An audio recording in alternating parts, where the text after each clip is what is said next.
Thanks for clicking on the Wayne.com sports page to watch Inside the Zone alongside Blake Sebring of the News Sentinel. I'm Glenn Marini, and you know what? 3-game road swing, no big deal for the Komets. They pick up 5 points in 3 games. You thought maybe it would be difficult. They're really juggling the lineup this week. Well, and they haven't played anybody that's good either, except for Toledo, you know? Well, you mean in the regular so far? Yeah, you kind of want to... Greenville's pretty decent. Yeah, you played them once, but you want to see them play better competition and then see what they got. And you didn't get to do that this weekend because they lost so many players, but they still did really well. And it's like, wow, isn't that a nice surprise, you know? Yeah. You know, Greenville's a pretty solid team. Gwinnett is struggling there at the bottom of their standings. So when you take a look at this weekend, what's your takeaway from what happened with the Komets? To earn 5 points, they're up to 55 points. They're leading the ECHL. Things just keep on going, well, in the correct direction if you're a Komets fan. You don't argue with it, you know? Yeah. I mean, you just kind of sit back and appreciate it because, you know, you would have thought they would have got their doors blown off with the lineup they had.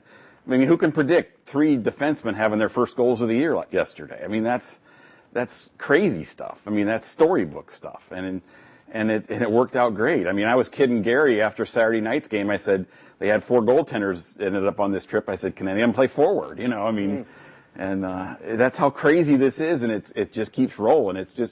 It really kind of shows you the power of a positive attitude. It really does. I'm glad you mentioned the forwards because that's one thing that I wanted to talk about, whether it's health issues or guys being called up. Right now, they're really thin at the forward position. Defensemen stepped up, obviously, Sunday, getting 4 goals against Gwinnett. But where are they at as far as forwards go? Because they really need to get some of these guys back and healthy. Well, and we won't know until they go into practice Wednesday if if anything's close or anything's happening that way. You know, the nice thing about this was that Drew Daniels has played forward before, and he could step up and play forward, and he did very well, actually. So, I mean, that was a benefit. He actually played forward in college, so that was okay, you know. And they had extra defensemen, so that worked out. But we won't find out until Wednesday, Thursday, probably, maybe at the earliest, where Paul Crowder is, where Kaylee Schrock is, what's the situation with Sidlowski or Frazee or Eric Fye. I mean, it's going to be a thin week probably again. Yeah, Frazee's one of the things that's a big injury right now. Upper body injury is what they're saying. That's one of those injuries. That could be anything. Right. It could be a day or two. It could be 21 days. Gary said last night that he thought Frazee would be good to go this weekend. So that's good. So it could be a concussion. It could be a shoulder. It could be anything. The big stat that jumps out to me about this weekend is 35 games now without back-to-back regulation losses for the Komets. What does that say about what they've been able to do? Because that ties a franchise record, and they can, set the record on Friday against Evansville. It really tells you about their will and about Gary's will. And every time after a loss, he's always like, I can't wait to see how these guys respond. He's like, it's not like, well, by gosh, they better respond. It's, no, I can't wait to see what they're going to come up with. And it's always a positive opportunity. It's not a negative. It's not like, well, we better not lose 2. It's more like, these guys are going to respond, and I can't wait to see it. I mean, everything is a positive attitude type of thing right now, and it's really interesting to see. Goaltending situation. Nagel returns, gets a win against Gwinnett.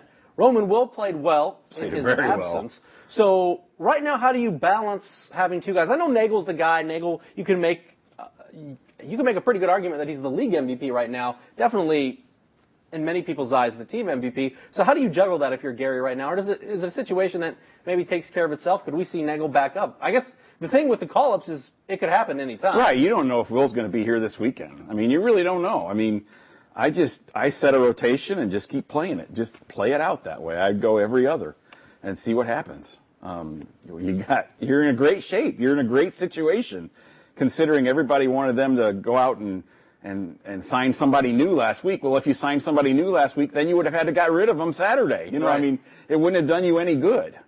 So if they're in a good spot, don't argue, just ride it till it ends, you know. Goaltending is a little bit of a chicken or the egg situation. Are the goalies playing well enough that it makes the defense look good, makes their numbers look good, or is the defense playing well enough that it makes the goalies look good? Where would you assess goaltending at this point in the season? Because, like I mentioned, Friday, we're at the halfway point of this season. Where would you assess goaltending? Glenn, that's one reason why this road trip was so good for them, because they absolutely had to play defense first. They didn't have any choice.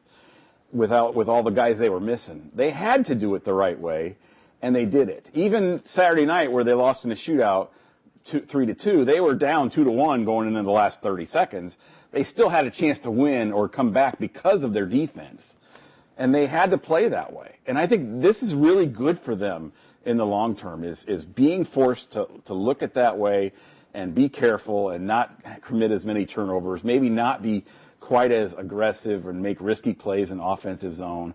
One thing I noticed this weekend is there were fewer offensive zone penalties, which is part of that. So that was good too.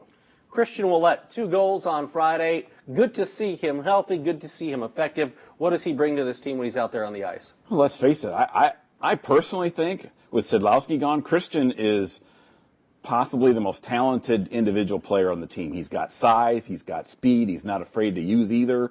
He's got some toughness. He's got pretty good hands. He just was in a slump, and he needed to break out of it, and he did. And I think he was one guy it really helped when they moved around the lines, when they switched him up a little bit, and it really kind of opened things up for him. And then they lost Frazee, so they had to go back to different lines. But I think if they can stick with those lines for a little bit, they could be in pretty good shape. And Christian could be a guy who really breaks out from that. You mentioned Christian kind of taking the reins now that Sedlowski's up right now. Who takes the reins from Phi? I mean, who steps up? I would have said Frazee. I really would have. Okay. But you realize yesterday they won with one natural center, Brett Perlini. And then, they had Pistilli playing center, and they had C.J. Severin playing center, who did really well this weekend. And Pistol's just the leader. I mean, he'll just do whatever you need. But they got to get back to centers. They really do. They need to get Frazee can play center a little bit. You got to get Phi back if you can, and you got to get Crowder back on the ice. He's got to get going. And I still think they might need one more center before that if they could trade for one. Now, this is a scenario on Friday against Evansville where Al Sims comes back into the building. That probably, when you look at the turnover of the roster the last couple of seasons, I mean, other than really Cayley. Well, there's Cayley, there's Gary Graham, there's Joe Franke. That's it. Shaffy. Yeah, Shaffy. That's it. I mean, there's a lot of turnover. Yeah. So these guys aren't really familiar with Al Sims, but it's big for the fans. Yeah. So what's it going to be like? What's the atmosphere going to be like? And what's Al going to be like to be coming back into the Coliseum? It'll be nothing to Al because he's already done it before. When he left in '93, he came back a few years later and coached Milwaukee, against the Komets. And he gave me this quote that was amazing at the time. He goes, "Yeah, everybody will be cheering when I'm introduced, and then they'll just be yelling nasty things at me and trying to kick my butt." And he knows it. I mean, it's like being on a bike. Just get back on. I mean, he's fine with it. He'll play up to it a little bit, and it wouldn't shock me if there was a fight right off the opening face-off. Just to kind of assert the dominance, the I'm here mentality. Wouldn't surprise me a bit. Well, what are you most looking forward to about this weekend? Because Evansville, obviously they make a coaching change in the middle of the season. You look at their record. They've struggled. What are you looking to see? We always talk about the first period of the first game in a week. What do you think you need to see from the Komets? Because a lot can happen roster-wise between Monday and Friday and injury-wise. But given all that, what are you looking forward to about Friday? Okay, this is pretty easy. We've talked all season so far about defense first. I want to see that. But more importantly, I want to see that in the first period. I want to see them have a good first period consecutive nights because they haven't lately. They've kind of, we'll get our legs going in the second. They've played okay. They haven't been hurt too bad, but I want to see them start to dominate early. I want to see them, especially at home. I want to see that. I want to see them really come out of the locker room flying and playing great defense. And I want to see that. I don't want to see them go back to bad habits now that the goalies are back. You know what I'm saying? I want them to see. I want them to play the game the right way, as Gary says. At Kalamazoo Saturday, back home on Sunday before the All-Star break. Yeah, All-Star, which is really a developmental game. Yes. Which I'll have something to say about that this week too. Everybody in the league real happy. I look forward to it. The contrarian point of view, but. When you take a look at the momentum, what do they need to do this weekend as a whole to make sure that they don't lose the momentum in the All-Star break? They want to roll it into it, obviously. I want to see the power play keep going. They've done better at that of late. Even when they haven't been scoring, they've been getting good chances. They've been getting set up in the zone pretty well. I want to see some more of that. I mean, you don't look at big things right now over a break like that. You look at little things, and maybe that's one of them. Maybe, they recharge because the schedule gets a little tougher after the All-Star break, and they really need to be mentally prepared.